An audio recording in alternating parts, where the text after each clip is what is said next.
السلام علیکم ورحمۃ اللہ وبرکاتہ۔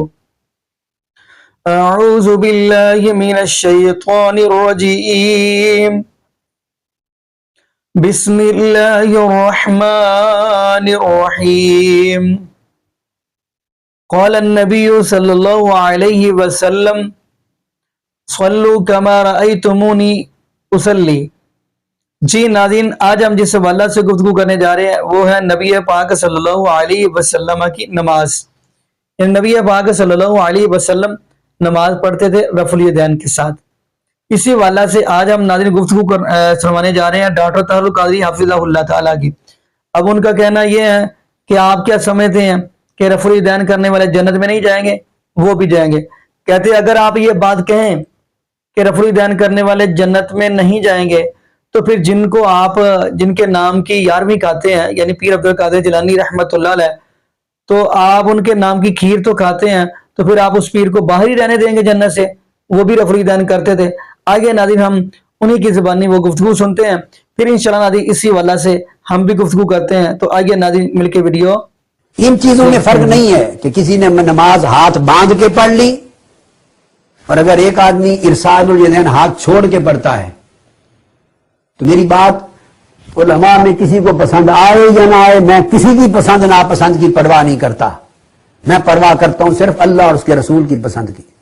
تو جنت ہاتھ باندھ کے پڑھنے والوں کے نام رجسٹری نہیں ہے، اور جنت ہاتھ چھوڑ کے پڑھنے والوں کے نام بھی رجسٹری نہیں ہے۔ یہ باندھنا اور چھوڑنا تو ارکان صلاۃ میں سے ہی نہیں ہے سرے سے۔ آپ ہاتھ چھوڑ کے پڑھتے رہیں، ہاتھ باندھ کے پڑھتے رہیں، دونوں سبیل میں جنت کا جانے کا امکان موجود ہے، دروازے کھلے ہیں۔ ان چیزوں میں فرق نہیں پڑتا۔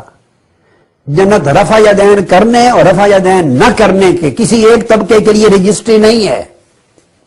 بھئی رفع یدین کرنے والے بھی جنت میں جائیں گے، آپ جا کے دیکھ لینا۔ امام بخاری ہوں گے کہ نہیں جنت میں؟ امام مسلم ہوں گے کہ نہیں جنت میں؟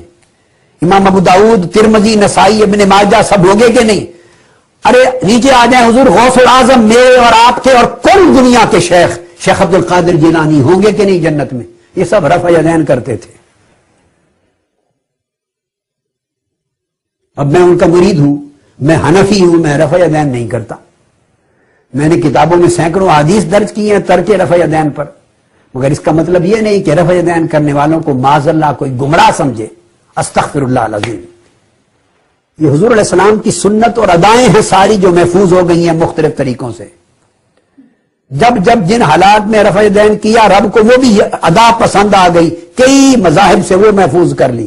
جب ترک کر دیا وہ بھی پسند آئی، وہ بھی محفوظ کر لی۔ رب نے مصطفیٰ کی ایک ادا بھی ایسی نہیں چھوڑی جو مر جائے، جو ختم ہو جائے، قیامت تک زندہ رہے۔ تو مذاہب اس لیے بنے کہ ہر ادا مصطفیٰ سلامت رہے۔ تو میں آپ کو نصیحت یہ کرنا چاہتا ہوں، یہ ان شناختوں سے فرق نہیں ہوگا۔ لفظ شیعہ اگر آ گیا ساتھ تو اس سے کوئی دو زخمی لگ جاتی۔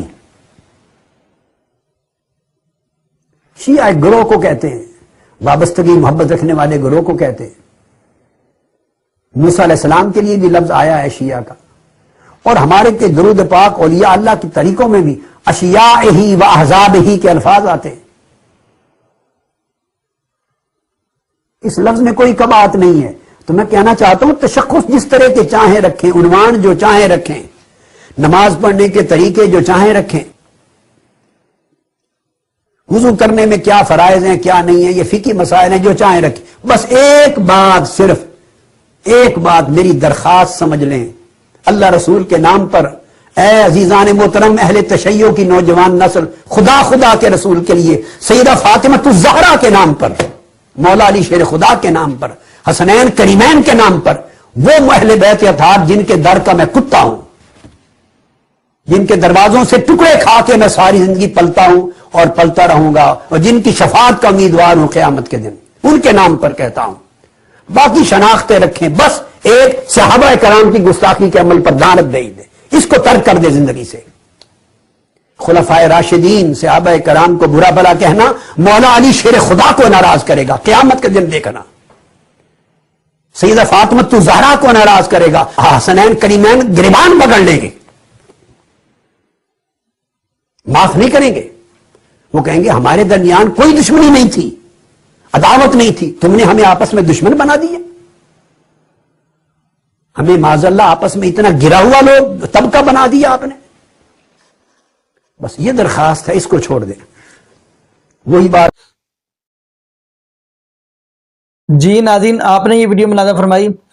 ناظرین، جبکہ آپ پوری سیاستہ دیکھ لیں، نبی پاک صلی اللہ علیہ وسلم کی نماز صحیح بخاری کھول کے دیکھیں تو نبی پاک صلی اللہ علیہ وسلم نے رفع الیدین کے ساتھ نماز پڑھی ہے۔ آپ کچھ لوگ، کچھ مولانا جو ہیں وہ یہ دلیل دیتے ہیں کہ دیکھو نبی پاک صلی اللہ علیہ وسلم نے فرمایا تھا کہ آپ صحابہ کو فرمایا تھا آپ کیسے جنگلی گھوڑوں کی دموں کی طرح اپنے ہاتھ لاتے ہو۔ حالانکہ ناظرین، حیران کی والی بات یہ ہے کہ نبی پاک صلی اللہ علیہ وسلم اپنی سنت کو یہ بات کہیں گے، سوچنے والی بات ہے۔ تو دکھ بھی ہوتا ہے اس چیز کے اوپر۔ کیا ناظرین، پوری یعنی کہ اگر سیاستہ دیکھیں آپ کو رفع الیدین کے ساتھ نبی پاک صلی اللہ علیہ وسلم کی نماز ملے گی۔ اور کچھ لوگ دلیل دیں گے عبداللہ بن مسعود رضی اللہ تعالیٰ عنہ کی۔ تو ناظرین، یہاں پہ امام ابن تیمیہ رحمۃ اللہ فرماتے ہیں، اس کے اندر عبداللہ بن مسعود رضی اللہ تعالیٰ نبی پاک صلی اللہ علیہ وسلم کے صحابی یہ بتانا چاہ رہے ہیں کہ جب پہلی مرتبہ تکبیر تحریمہ کے بعد اپنے ہاتھ اٹھانے تو ایک مرتبہ ہی اٹھانے، نہ کہ بار بار ایسے کیے جانا، اس میں یہ بات سمجھا رہے ہیں امام ابن تیمیہ رحمۃ اللہ فرمایا۔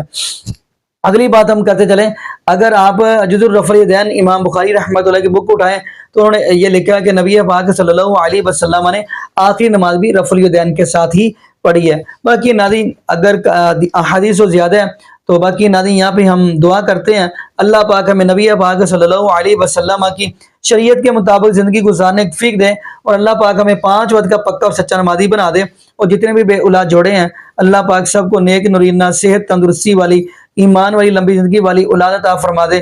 جزاکم اللہ خیرہ، احسن الجزاء۔ السلام علیکم ورحمۃ اللہ وبرکاتہ۔